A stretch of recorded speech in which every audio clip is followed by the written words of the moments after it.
The power of no, gaining autonomy. Stop being a doormat. Seriously. If you're constantly putting others' needs before your own, you're not living authentically. You're just living reactively.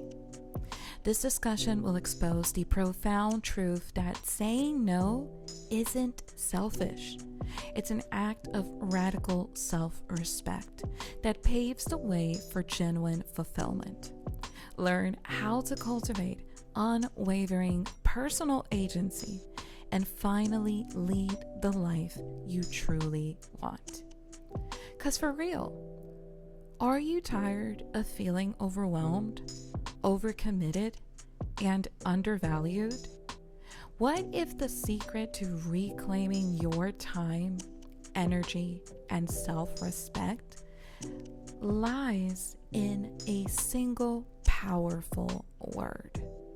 No. So welcome, guys, to this discussion, because it isn't just about saying no. It's about unlocking a level of personal freedom and authenticity you never thought possible. What's up, guys? It's your girl Zap, and welcome to another quick reset episode. In this discussion, like I explained earlier, we're going to talk about the power of no, gaining autonomy. Now, grab a cup of coffee or a cup of tea, whatever you desire, and let's sit at the table and have this conversation. Now, I know I'm not the only one that has fallen into the subtle trap back in the past of always saying yes. This would leave me feeling overwhelmed, resentful, and it felt like you're constantly prioritizing others' needs over your own. And I got quickly real tired of this. The other day I was having this discussion with my husband, and I was telling him about something that my grandma used to say back in the day, rest in peace. And I like to bring her up from time to time because she had such a major influence in my life and has helped me become the woman that I am nowadays. But yeah, we were talking about how saying no and saying yes to ourselves isn't something that should be considered as being selfish. It contributes greatly into sometimes being a widespread societal expectation and always being agreeable. And while this may look nice on the mere surface, it often leads to burnout. We'll dive into more of this as we navigate through this yes culture that erodes our time, our energy, and ultimately your sense of self. You know, in the past, I used to be a person pleaser. And like I mentioned earlier, I like to have these talks with my husband because as I reflect back to the past and see how much I've matured and how much I've grown, I discover as well things that I thought I was the only person that experienced these things, but turns out to be there's way more people out there that can identify with the same struggles. In the past, I used to be a person pleaser. And person pleaser is simply a term that you like to fit in. And in a sense of fitting in, you don't like confrontation. You want to be on par, if possible, with every person. You want every person to like you, to not be upset at you, to be your friend, whatever the case may be. You like to have peace and you value peace. But sometimes by valuing peace in your life, you tend to let people, walk all over you. And there is a sense of looking down to someone or shaming someone for not agreeing with your views or points of your viewpoints in life, you know? And I quickly discovered that in order to value and treasure who I am and have a sense of self, I have to, in lots of occasions, learn to say no to other people. Because by saying no, I am saying yes to myself. I'm choosing myself. I'm valuing who I am and what I have to offer to the world. I felt like I was kind of spreading thin at times in past relationships. These relationships might be, friendships you've built over the years. It could be a relationship with your parents, with your siblings. It can be a marriage. It could be so many things. When we talk about relationships, we talk about a broader term in describing two people that are committed to the same cause, to the same goal.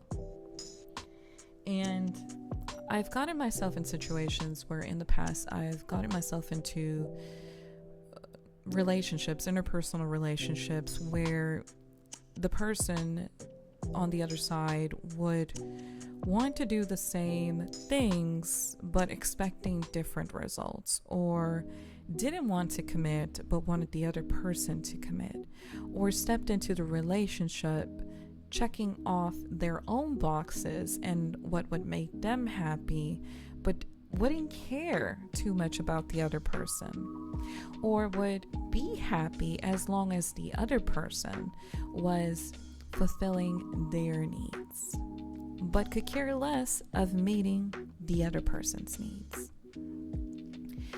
And I've understood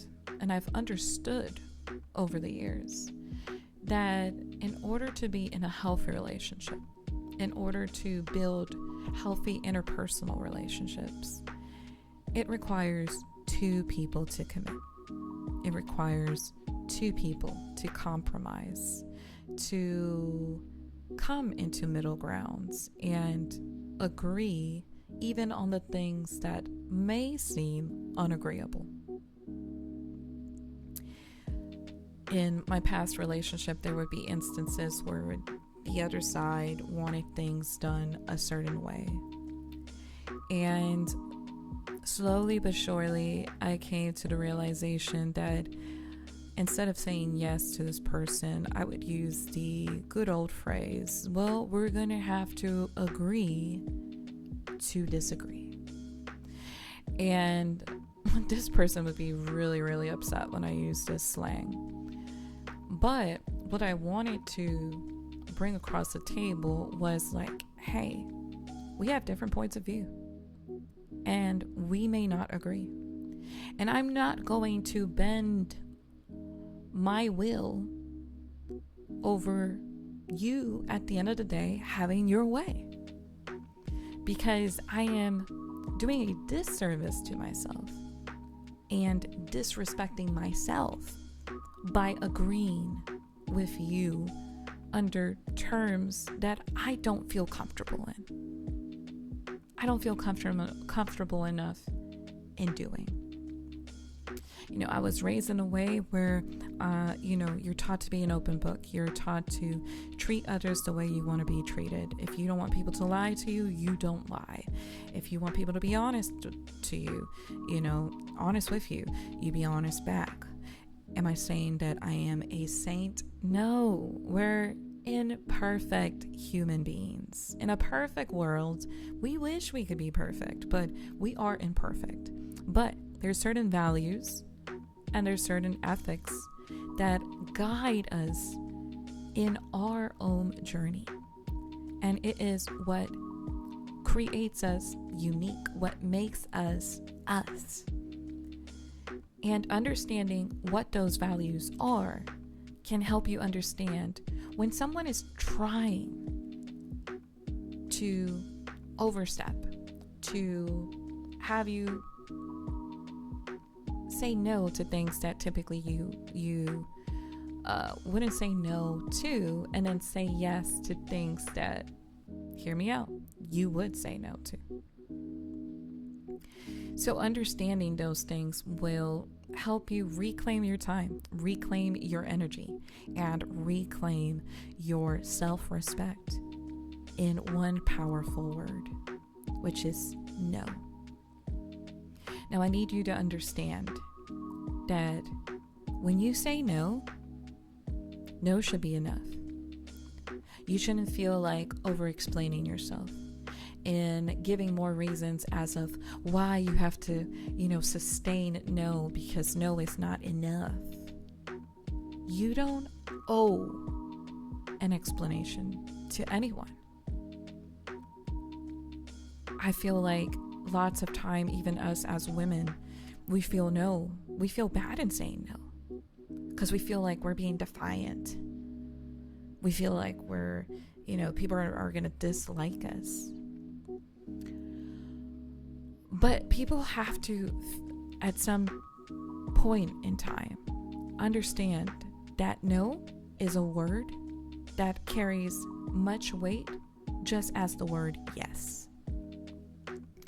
I remember many, many years ago, one of my family members had this tradition that they always wanted to do social parties, social gatherings during the holidays. Every birthday, every Christmas party, every Thanksgiving, everything. They wanted us to be there for every single one. And I started getting a little irritated, not because I didn't want to spend time with my family, but because it seemed like when the holidays came around, I didn't have no freedom to plan around those times because someone else was already planning activities for our family. And sometimes the calendar would look like every Friday we had to hang out at someone's house. And then Saturday there was a party. And then the problem was that the parties lasted hours and hours and hours, sometimes past midnight. And during that time, my firstborn was a toddler. And you know how toddlers are. They get tired pretty quickly. Honestly, I am drained as a toddler mom because I've been consistently having to, run, chase after him, clean him up, make sure he's well fed, make sure he's clean. So my tank at some point is empty. But then at the same time, I was expected to not only be the super mom, to go to work, to be a good wife, but also to be at every single event. And this person was pretty dominant by nature and wouldn't take no for an answer. Now, did I phrase it well back in the day? I don't know. I honestly feel I could have phrased my no a little bit better.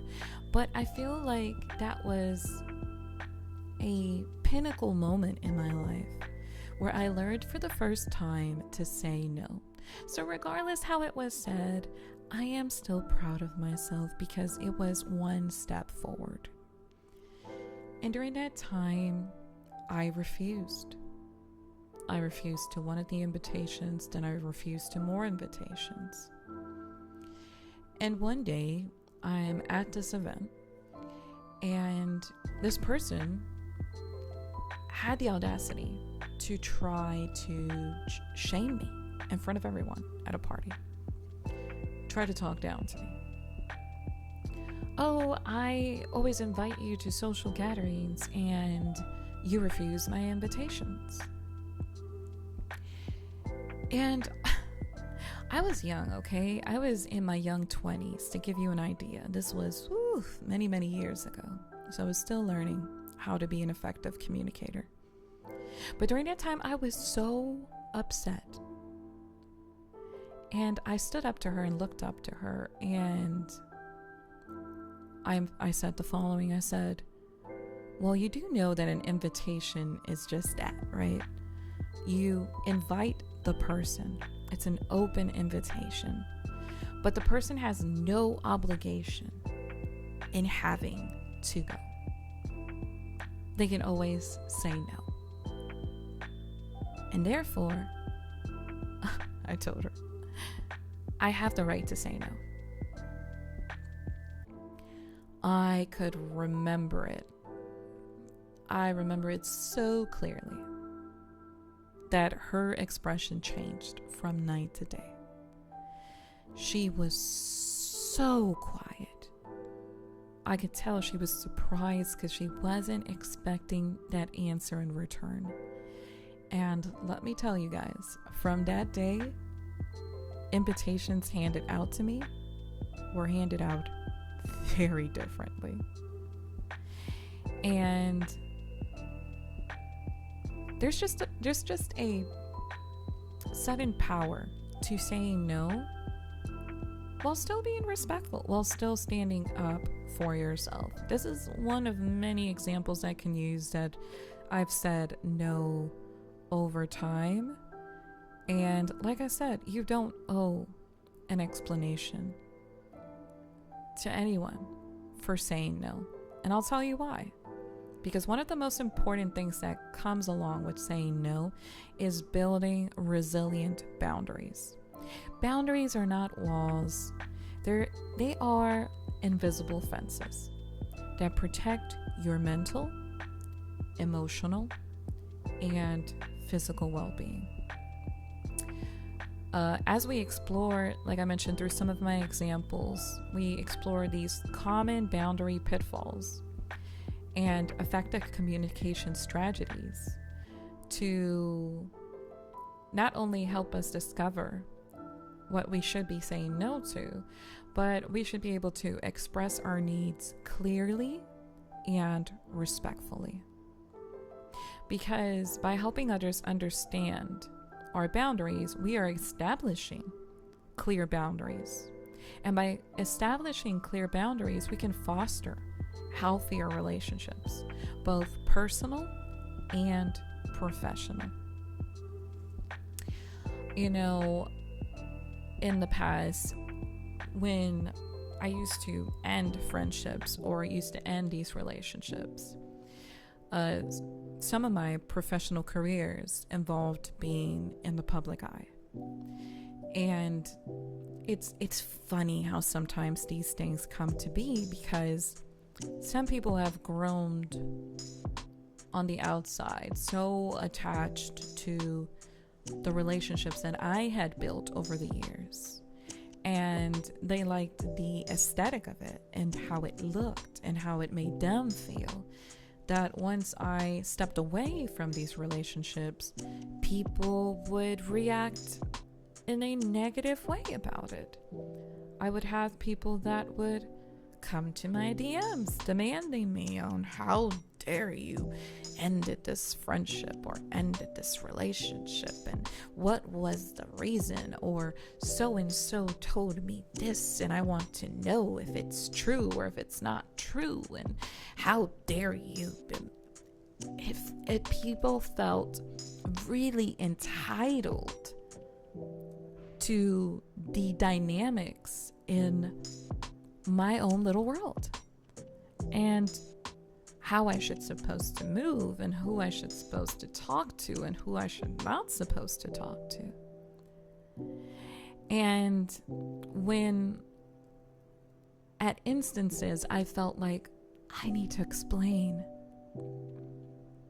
so they can understand why I was in the right for making these decisions, some of my closest friends would stop me and be like, no, you don't. No, you don't. Because when someone dislikes you or someone disagrees with you, it don't matter how many explanations you offer. They're going to choose the one that suits them the most, the version they like the most. And if that person dislikes you, they're always going to dislike you, regardless of the answer you give them. So what's the point? What's the point of trying to defend yourself against certain arguments or certain things, even under false narratives that the other side might have given to make themselves look good. It is not your problem. And I thank the creator and the universe for having real people like that around me that would stop me on my tracks and would tell me, hey, it's okay. You made a decision, stick to it. I'm proud of you. Do what you got to do. And forget how the rest. Forget. Don't give a dime how the others are going to react. Because time will always reveal the truth.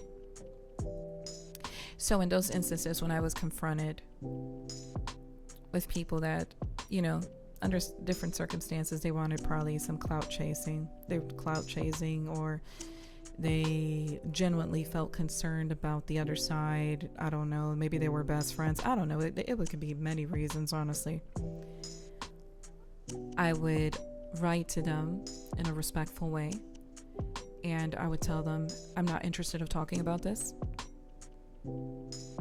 I decided to step away for my own mental health, to protect my own emotional well-being, to protect my own physical well-being. And at the end of the day, it is my private life. So I don't have to discuss these things with you. I appreciate your concern. I appreciate you wanting to, talk to me about it. I appreciate you trying to find out what happened. I appreciate you, whatever the case may be, whether it be good or with bad intentions, the answer remains the same. I have the right to build these invisible fences to protect my mental, emotional, and physical well-being. And some people that want the best for you will understand these clear boundaries, and it will, like I mentioned earlier, foster healthier relationships, both personal and professional. Because by saying no, you're reclaiming your time and your energy. Like I mentioned with the events, imagine a life where your calendar reflects your ambitions and not just everyone else's demands. When I talked about earlier that my grandma used to say something, what I was going to say about this is that my grandma used to say the following: if you don't make time for yourself, someone else is going to fill in your time. And if this time doesn't reflect our own ambitions, our own dreams, our own goals, our own desires, then you're just living life without a purpose. You're living life for other people's demands. So here I'm revealing how strategically saying no directly translates into more free time, reduce stress, and increase productivity on your own terms. Because when I said no to these invitations, I said yes to creating meals at my home. I said yes to hosting my own social events. I said yes to invite the people that I cared about the most. I said yes to having a healthy marriage. I said yes to raising my children in an environment that inspires them to thrive, to grow, to be successful in life. I said no to things that would shut me down, that would shut down my creativity, that would shut down who I am meant to be in life. And I said no to things that I wouldn't do in return to people, because I don't want it to be done to me. So by hearing these compelling real world examples of individuals just like me, just like you, who transformed their lives by embracing this principle, we can learn that you can reclaim your power by learning the art of saying no. Because saying no helps you gain autonomy. It helps you to create a life reset. You can unlock your true self, as we see here, through the power of no explained. And why saying no is your ultimate life upgrade. So I want you to sit down, take a moment, think about examples that back in the day you should have said no. And start practicing, start journaling, whatever helps you feel comfortable enough in saying no. And start regaining power. Take the power back. Claim your power in those areas that you feel burnt out. Because that might be a sign that you've been constantly putting other people's needs before your own. And you cannot fill into other people's tank if your own tank is empty. I appreciate you being a part of this quick reset discussion. Thank you for tuning in. I would like to invite you to take a moment and rate the show, leave your feedback if possible. I do thank you for taking the time to do so. And let me know, how has this show made an impact in your own life? What things are you currently doing? And what do you like the most of the Reset and Zap podcast? As always, I want to remind you to always reset and zap for the week.